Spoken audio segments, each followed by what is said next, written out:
জাতীয় বিশ্ববিদ্যালয়ের অধীনে অনার্স প্রথম বর্ষের ফাইনাল পরীক্ষার্থীরা তোমাদের এডমিট কার্ডের নির্দেশনাগুলো কি পড়ছো?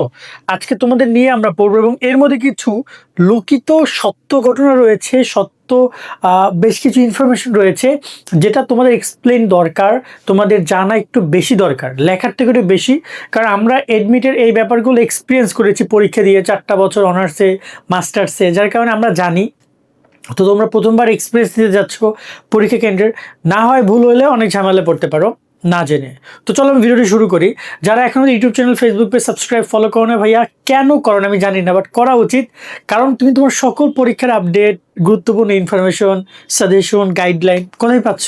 এই শোভন স্টাডিতে পাচ্ছ। তো honours information Shovan study Facebook page এবং ইউটিউব চ্যানেলের সাথে থাকবা, রিকোয়েস্ট থাকবে তোমাদের শোভন ভাইয়া আছি। আমরা একটু ব্যাপারটা ক্লিয়ার করি। এটা হচ্ছে তোমাদের এডমিট কার্ড। এডমিট কার্ডের প্রথম অংশ আমি ডিলিট করে দিয়েছি, না তো কপিরাইট হয়ে যাইতো, এই ভিডিও আপলোডই করতে পারতাম না, কারণ ওটা স্টুডেন্টের বেসিক ইনফরমেশন আছে। আর এইখানে তোমার হচ্ছে যে সিল সিগনেচার অফ প্রিন্সিপাল, অর্থাৎ তোমার ডিপার্টমেন্ট হেড বা প্রিন্সিপাল তিনি এখানে সিগনেচার করবেন। আর হচ্ছে এখানে তোমার তোমার তোমার নিজের সিগনেচার করতে হবে এই জায়গাটাতে। এটা হচ্ছে প্রথম পার্ট। আর এখানে গুরুত্বপূর্ণ একটা কোড আছে, আইডি নং। এটা অবশ্যই তুমি তোমার জায়গা থেকে সেভ রাখবা।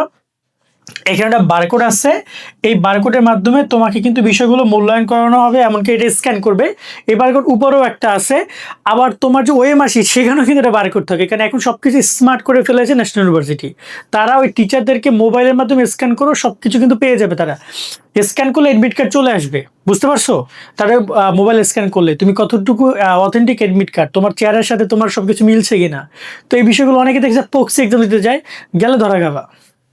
প্রথম পয়েন্টটা পড়ি। প্রবেশপত্রে কোনো প্রকার ভুল ত্রুটি পরিলক্ষিত হলে তা পরীক্ষা শুরুর পূর্বেই সংশ্লিষ্ট শাখা থেকে সংশোধন করে নিতে হবে।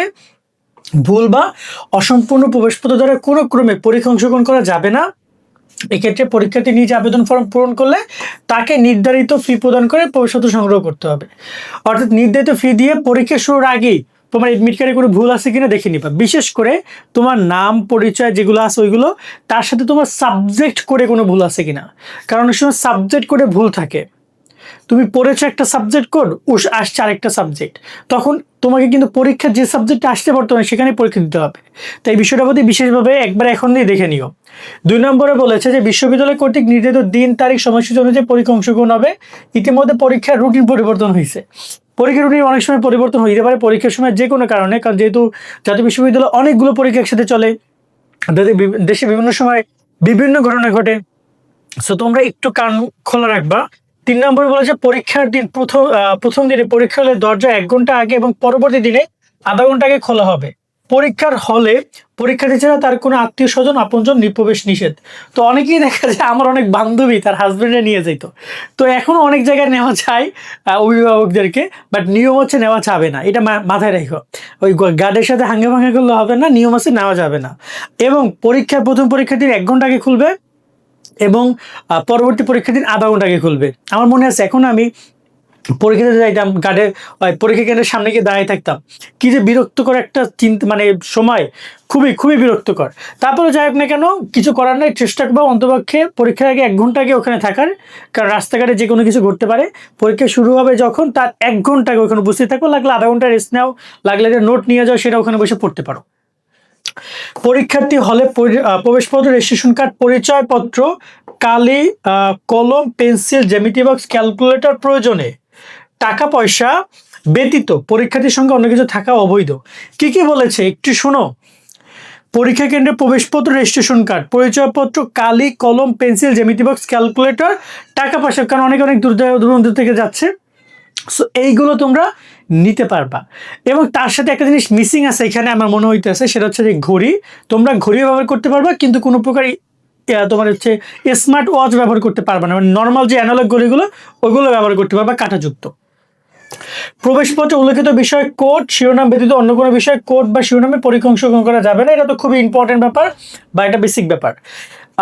মূল উত্তরপত্র ওএমআর ফর্ম নির্দিষ্ট স্থানে প্রয়োজনীয় সকল তথ্য নির্ভুলভাবে লিখতে হবে এবং সংশ্লিষ্ট বৃত্ত ভরাট করতে হবে। ওএমআর ফর্ম কিভাবে ভরাট করতে হয় সেটা কি তোমরা জানো? ইতিমধ্যে কিন্তু তোমাদের একটা ভিডিওতে আমরা দেখিয়েছি। তো ওই জায়গায় সঠিকভাবে সকল তথ্যগুলো ভরাট করতে হবে, কোনো প্রকার ভুল করা যাবে না। ওএমআর ফর্ম খুবই গুরুত্বপূর্ণ একটা ব্যাপার। দেখা যায় যে ভুল করলে কোনো কোনো ক্ষেত্রে ফেল চলে আসবে, কোনো ক্ষেত্রে ভুলগুলো হয়তো বা ম্যানেজ করা যেতে পারে, মাফ পাইতে পারো। আবার কিছু ভুল আছে যেগুলো তাৎক্ষণিক সমাধান করা যায়। তাই একটু ওএমআর ফর্মে ভিডিওটা দেখে নিও, আশা করি বুঝতে পারবা। প্রতিটি পরীক্ষার জন্য পরীক্ষার্থীকে স্বাক্ষর লিপিতে স্বাক্ষর করতে হবে, অন্যথায় ওই পরীক্ষার্থী অনুপস্থিতি বলে গণ্য হবে। তোমাদের একটা হাজিরা খাতা মেনটেন করে প্রত্যেকটা পরীক্ষায় তোমাদের তোমার নামের উপর পুরো একটা শিট রেডি হবে। সেখানে প্রত্যেকটা পরীক্ষার সামনে কিন্তু সিগনেচার আসবে। ওই পরীক্ষার একটা কোড আছে, ওই কোডটা খাতার কোড লিখতে হবে, টিচার সিগনেচার করবে। তো এই বিষয়টা খুব ভালোভাবে মেনটেন করবা। যদি মেনটেন করতে না পারো তাহলে তোমার কিন্তু অনুপস্থিত বলবে তারা। ওকে, তারপর বলছে মোবাইল ফোন নিয়ে পরীক্ষা কেন্দ্রে প্রবেশ সম্পূর্ণ নিষেধ।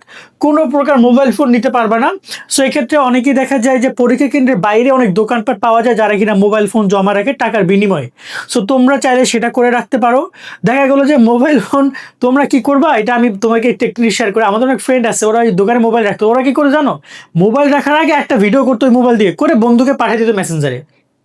ওই ভিডিওটা যাইতো, তারপর ওরা ওইখানে মোবাইল রেখে আসতো। অথবা সিসি ক্যামেরা আছে এমন দোকানে মোবাইল রাখতো, পরপর যাতে কোনো ঝামেলা করতে না পারে। ওকে, পরীক্ষা কেন্দ্রে আইন শৃঙ্খলা ভঙ্গ করা অথবা কলেজ প্রযোজনদানকারী পরীক্ষার্থীদের বিরুদ্ধে তাৎক্ষণিক আইনগত ব্যবস্থা করা হবে। পরীক্ষা কেন্দ্রে কি বলছে, ইনভিজিলেটর বা সংশ্লিষ্ট অফিসার ইনচার্জ কর্তৃক আরোপিত নির্দেশনাবলী যত মেনে চলতে হবে। কারণ অনেক অফিসার নিয়োগ থাকবে, অনেকে নকল ধরতে আসবে, অনেকে দেখা দেখে বন্ধ করতে আসবে। নর্মালি খুব বেশি আসে না, তবে দুই একজন থাকবেই মোটামুটি কাজে। সো একটু সাবধানে থাকবে এবং তাদের নিয়মগুলো মানার চেষ্টা করবা। উত্তরপত্রের কাভার পৃষ্ঠায় মুদ্রিত নির্দেশনাগুলো অবশ্যই পড়বে এবং মূল প্রবেশপত্র এবং মূল রেজিস্ট্রেশন কার্ড অবশ্যই সঙ্গে আনতে হবে। এখানে খুবই গুরুত্বপূর্ণ একটা ব্যাপার হচ্ছে যে তোমাকে এডমিট কার্ড মূলটা আনতে হবে এবং রেজিস্ট্রেশন কার্ড আনতে হবে। অনেকে বলতে পারে রেজিস্ট্রেশন কার্ড প্রথম পরীক্ষার পরে লাগে না, এই ধরনের কথাবার্তা পুরোপুরি ভণ্ডমেই কথাবার্তা। দুইটা পেপারই নিতে হবে, এডমিট অ্যান্ড রেজিস্ট্রেশন কার্ড। তুমি পরীক্ষা কেন্দ্রে কি নিয়ে যাবে একটু ডিটেলস যদি বলি, এডমিট, রেজিস্ট্রেশন কার্ড, মিনিমাম 3টা কলম, বল পেন কলম, কোনো জেল না, একটা নীল কলম ব্যবহার করতে পারো অথবা 2টা নীল কলম। আর হচ্ছে যে কলমগুলো অবশ্যই বাসা আগে একটু দাগাই নিবা যাতে করে ওই কলমগুলো ইজি হয়, কারণ নতুন কলম দিয়ে লিখতে সমস্যা হবে। আর হচ্ছে তোমরা পেন্সিল নিবা, অবশ্যই একটা কাটার নিবা, একটা রাবার নিবা, একটা ছোট স্কেল নিবা, একটা বড় স্কেল নিবা। ছোট স্কেল ছোট কলম করার জন্য, বড় স্কেল মার্জিন দেওয়ার জন্য। মার্জিন অবশ্যই তোমরা পেন্সিল ব্যবহার করবা। আর কি ক্যালকুলেটর, জ্যামিতি বক্স যাদের লাগবে তারা জ্যামিতি বক্স নিবা, একটা ঘড়ি পরবা। এই টুকটাক বেসিক জিনিসগুলো সাথে নিবে, এর বাইরে আর কোনো কিছু নেওয়ার দরকার নাই। আর এডমিট কার্ডে কোনো কিছু বা লেখা রেখো না, পরবর্তী ধরা গেলে কিন্তু এডমিট কার্ডে কোনো দেখ করা যাবে না। ক্লিয়ার? তো এই হচ্ছে নির্দেশনাগুলো, খুব বেশি আহামরি একদম যে অনেক কিছু তা না, বেসিক রুলস, বাট এটা মাথায় রেখে পড়াশোনা করো, পরীক্ষা দাও, ইনশাল্লাহ ভালো কিছু হবে। আজকের মতো ভাইয়ার এখানে বিদায় নিচ্ছি। সাবস্ক্রাইব ফলো করে আমাদের সাথে যুক্ত থাকবা।